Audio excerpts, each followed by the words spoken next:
እጆቻችሁ ወይም ደግሞ እግሮቻችሁ መንቀጥቀጥ፣ የእግር መደንዘዝ፣ ማቃጠል፣ የእንቅስቃሴ ድካም ወይም ድንገተኛ የነርቭ ህመም ያጋጥሟችኋል? እነዚህ ምልክቶች የነርቭ ስርዓታችን እርዳታን እየጠየቀን እንደሆነ የሚያሳዩ ዋና ዋና ምልክቶች ናቸው። የነርቭ ጤና ችግሮች በተለያዩ ምክንያቶች ሊከሰቱ ይችላሉ። ነገር ግን የምንመገበው ምግብ ለነርቫችን ደህንነት እጅግ ወሳኝ ሚናን ይጫወታል። ዛሬ እጅግ ትንሽ ነገር ግን ለነርቮቻችን ድንቅ የሆነ የጤና ሚስጥር ያላቸውን ዘሮችን ወይም ደግሞ ሲርስ የምንላቸውን እንመለከታለን። ምንም እንኳን በመጠናቸው ትንሽ ቢሆኑም ነርቮቻችን መልእክትን በትክክል እንዲያስተላልፉ፣ ከጉዳት እንዲጠበቁ እናም የደም ዝውውር እንዲስተካከል የሚያደርጉ እጅግ በጣም በርካታ ንጥረ ነገሮችን የያዙ የጤና ሀብቶች ናቸው። ምንም እንኳን አንድ አይነት ምግብ ብቻውን የተጎዳን ነርቭ ሙሉ በሙሉ ማዳን ባይችልም፣ እነዚህን ንጥረ ነገር ከተገቢው የሕክምና ክትትል ጋር አጣጥሞ መጠቀም የነርቭ ጤናችንን ወደ ተሻለ ደረጃ ያሸጋግረዋል። በዛሬው ቪዲዮአችን ላይ ለነርቫችን ጤና ተስማሚ የሆኑ 10 ምርጥ ዘሮችን ጥቅማቸውንና በቀላሉ በአመጋገባችን ውስጥ እንዴት ማካተት እንደምንችል በጥልቀት እንመለከታለን። እስከ መጨረሻው ድረስ አብራችሁኝ ቆዩ። ቪዲዮውን ከወደዳችሁት ደግሞ ላይክ በማድረግ ቻናሉን ሰብስክራይብ ማድረጋችሁን እንዳትረሱ። በቀጥታ ወደ ዋናው መረጃ ከማለፋችን በፊት ታዲያ እንኳን ወደ ቻናሌ በደህና መጣችሁ። በሳይንስ የተደገፉ ቀላል የሆኑ የጤና ምክሮችን ወዳድ ከሆናችሁ ይህንን ቪዲዮ ላይክ እና ሼር በማድረግ ሌሎችንም አስተምሩ አሳውቁላለሁኝ። ጥያቄያችሁን በኮመንት ላይ አስፍሩልኝ፣ በደስታ እመልስላችኋለሁኝ። አዲስ ከሆናችሁ ሰብስክራይብ አድርጉ። ሰብስክራይብ ካደረጋችሁ በቀጥታ ወደ 10 ለነርቭ ጤና የሚረዱ ድንቅ ዘሮችን እንመልከት። አንደኛ ተልባ ነው። ለነርቭ ሴሎች ጤና በኦሜጋ 3 የበለጸገው ድንቅ ዘር። ተልባ አልፋ ሊኖሌኒክ አሲድ ከተባለው የአትክልት ኦሜጋ 3 ፋቲ አሲድ ምንጮች መካከል ግንባር ቀደሙ ነው። ጤናማ የነርቭ ሴሎች ውጫዊ ሽፋን እንዳይጎዳ ቅባት ያስፈልጋቸዋል። ኦሜጋ 3 ይህን ሽፋን ለመጠበቅና የነርቭ ተግባርንም ለማስተካከል ይረዳል። በተጨማሪም ቫይታሚን ቢ1 ወይም ታያሚን፣ ማግኒዥየም፣ ፋይበር፣ ሊግናንስ የተባሉ አንቲኦክሲዳንቶችንም ይይዛል። እነዚህ ንጥረ ነገሮች ለኃይል ምርትናም ሴሎችን ከኦክሲዲቲቭ ስትረስም ለመጠበቅ ይረዳሉ። ታዲያ ከመመገባችሁ በፊት ፍጩት። ሙሉ ዘር ሳይፈጭ ቢበላ በሰውነት ለመዋሃድ ይከብዳል።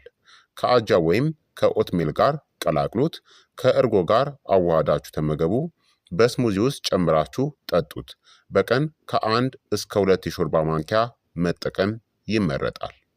ሁለተኛ ቺያሲድ ነው። አነስተኛ ዘር ከትልቅ ጥቅም ጋር። ቺያሲድ እነዚህን ይዟል: ኦሜጋ 3 ቅባቶችን፣ ማግኒዥየም፣ ካልሲየም፣ ፎስፈረስ፣ አንቲኦክሲዳንቶችና ፋይበርን።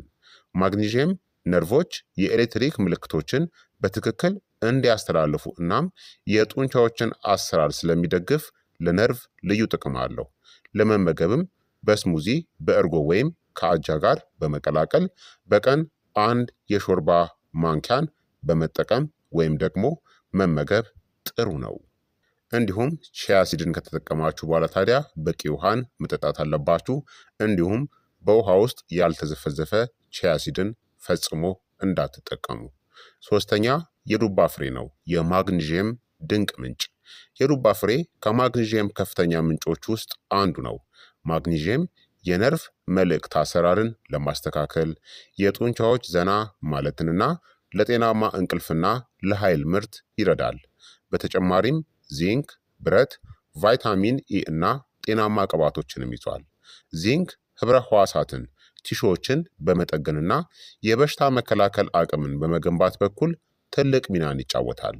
በቀን 1 እፍኝን እንደ መክሰስ መመገብ ወይም ሰላጣ ላይ ነስንሳችሁ መጠቀም ትችላላችሁ። አራተኛ ጥቁር ሰሊጥ ነው። ነጭ ሰሊጥም ቢሆን ይቻላል። ለሚኒራል ድጋፍ ጥቁር ሰሊጥ በርካታ ንጥረ ነገሮችን ይሰጣል። ካልሲየም፣ ማግኒዥየም፣ ብረት ወይም አይረን፣ ኮፐር፣ ዚንክና ቫይታሚን ኢን። ኮፐር በነርቭ ዙሪያ ያለውን መከላከያ ሽፋንን ለመገንባትና ለመጠበቅ ይረዳል። ማግኒዥየም ደግሞ መደበኛ የነርቭ ስራን ያፋጥናል። ሴሳሚን እናም ሴሳሞል የተባሉ አንቲኦክሲዳንቶችንም ይዟል። በአትክልቶች፣ በሾርባ፣ በሩዝ ምግቦች ወይም በስሙዚ ላይ ጨምራችሁ ተጠቀሙት። አምስተኛ ሱፍ ነው። በቫይታሚን ኢ የበለጸገ ድንቅ ዘር።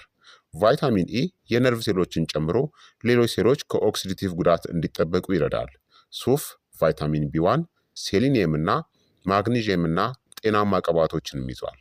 ቫይታሚን ቢ1 ለነርቮች እጅግ አስፈላጊ ነው፣ ምክንያቱም ነርቮች ኃይል ለማምረት በቫይታሚን ቢ1 ላይ ይመረኮዛሉ። እንደ መክሰስ፣ ሰላጣ ላይ ነስንሳችሁ ወይም ደግሞ ከሌሎች ፍሬዎች ጋር በመቀላቀል መጠቀም ይቻላል። በተቻለ መጠን ጨው የሌለውን ምረጡ። ስድስተኛ ሄምፕ ሲድ ነው። ሄምፕ ሲድ ሙሉ ፕሮቲን፣ ኦሜጋ 3 እና ኦሜጋ 6 ቅባቶችን፣ ማግኔዥየም፣ ብረትናም ዚንክ፣ ፕሮቲን የነርቭ ሴሎችን ጨምሮ የሰውነት ህብረ ህዋሳትን ለመጠገን የሚያስፈልጉ አሚኖ አሲዶችን ያቀርባል። በስሙዚ፣ በእርጎ፣ በአጃ ወይም በኦትሜል ወይም በሰላጣ ላይ ጨምራችሁ ሄምፕ ሲድን ተመገቡ። በኢትዮጵያ ውስጥ ሄምፕ ሲድ ስለማታገኙ በምን መተካት እንዳለባችሁ በቪዲዮ መጨረሻ ላይ እነግራችኋለሁኝ። ሰባተኛ ጥቁር አዝሙድ ነው። ጥቁር አዝሙድ በባህላዊ ሕክምና ለዘመናት ጥቅም ላይ ሲውል ቆይቷል። ታይሞ ኪዩኖን ጤናማ ቅባቶችና አንቲኦክሲዳንቶችንም ይዟል። ጥናቶችም እንደሚያመለክቱት ጥቁር አዝሙድ ብግነትን የማስታገስና የሴል ጉዳትን የመከላከልም አቅም አለው። በቀን አነስተኛ መጠን ከግማሽ እስከ 1 ሻይ ማንኪያ በተመጣጣኝ ምግብ ውስጥ ማካተት ትችላላችሁ። ስምንተኛ የሐብሐብ ፍሬ ነው። ትኩረት ያልተሰጠው ሱፐር ፉድ። የተጠበሰ የሐብሐብ ፍሬ እነዚህን ይዟል: ማግኒዥየም፣ ብረት፣ ዚንክ፣ ጤናማ ቅባቶችና ፕሮቲንን። ማግኒዥየም ለነርቭ መልእክት አሰራር፣ ብረት ደግሞ ኦክስጅን በመላ ሰውነት ውስጥ እንዲሰራጭ ይረዳል። የተጠበሰ የሐብሐብ ፍሬ እጅግ ጣፋጭ ነው። ዘጠነኛ ፖፒ ሲድ የምንላቸውን ትንሽ ነገር ግን በንጥረ ነገሮች የበለጸጉ። ፖፒ ሲድ ካልሲየም፣ ማግኒዥየም፣ ፎስፈረስ እና ማንጋኒዝን ያቀርባል። እነዚህ ሚኔራሎች ለአጥንት ጤና፣ ለጡንቻዎች ስራ እናም ለነርቭ እንቅስቃሴ ድጋፍን ይሰጣሉ። በዳቦ ዝግጅት፣ በሰላጣ ላይ ወይም ከእርጎ ጋር ተጠቀሟቸው። በተመጣጣኝ መጠን መጠቀም ይመረጣል። አስረኛ ደግሞ ሳቻ ኢንች ሲድ የምንለው ነው። የኦሜጋ 3 ንጉስ ነው። በተደጋጋሚ የኢንካ ኦቾሎኒ በመባል የሚታወቀው ይህ ዘር ከአትክልት ከሚገኙ የኦሜጋ 3 ቅባቶች በከፍተኛ ደረጃ የበለጸገ ነው። ፕሮቲን፣ ቫይታሚን ኢ እና ፋይበርንም ይዟል። የኦሜጋ 3 እና የቫይታሚን ኢ ጥምረት የነርቭ ሴል ሽፋኖችን ከጉዳት ይከላከላል። ተጠብሶ እንደ መክሰስ ይበላል። ታዲያ በሀገራችን በኢትዮጵያ በቀላሉ የማይገኙ ዘሮችን በምን መተካት እንደምትችሉ በደንብ ልንገራችሁ። በሀገራችን ገበያ እንደ ሳቻ ኢንች፣ ሄምፕ ሲድ ወይም ደግሞ የፖፒ ሲድን የመሳሰሉትን በቀላሉ ላናገኛቸው እንችላለን። ነገር ግን በአካባቢያችን በሚገኙ ድንቅ ምግቦች ሙሉ በሙሉ መተካት እንችላለን። ለምሳሌ አንደኛ ሳቻ ኢንችንና ሄምፕ ሲድን በምን መተካት እንችላለን? በኑግ ዘር እናም በሰሊጥ ዘር መተካት ይቻላል። ኑግ በሀገራችን በቀላሉ የሚገኝ በጤናማ ቅባቶች በበርካታ ንጥረ ነገሮች የበለጸገ በመሆኑ ለነርቭ ሴሎች መታደስ የሳቻ ኢንችን ቦታ ሙሉ በሙሉ ይተካል። ሁለተኛ የፖፒ ሲድን በምን መተካት እንደምትችሉ ልንገራችሁ። ነጭናም ጥቁር በሆነ ሰሊጥ ወይም ደግሞ በተልባ የፖፒ ሲድን መተካት ትችላላችሁ። እነዚህ ፖፒ ሲድ የሚሰጠውን ካልሲየም እና ማግኒዥየም በሰሊጥና በተልባ በቀላሉ ማግኘት ይቻላል። እንዲሁም ተልባ እና ሱፍ በአካባቢያችን በብዛት ስለሚገኙ በየቀኑ አብሮ ፈጭቶ በመጠጥ ወይም ደግሞ በምግብ ላይ መጨመር። እንዲሁም ጥቁር አዝሙድና የዱባ ፍሬን በየገበያው በቀላሉ ስለሚገኙ የዱባ ፍሬን ሳትጥሉ ጠብሳችሁ መመገብናም ጥቁር አዝሙድን በምግባችሁ ላይ ማካተት። ታዲያ ዘሮች የሚሰጡት ጥቅም የሚጎላው ከሌሎች ጤናማ የአኗኗር ዘይቤዎች ጋር ሲጣመሩ ነው። አንደኛ ቫይታሚን ቢ12ን ውሰዱ።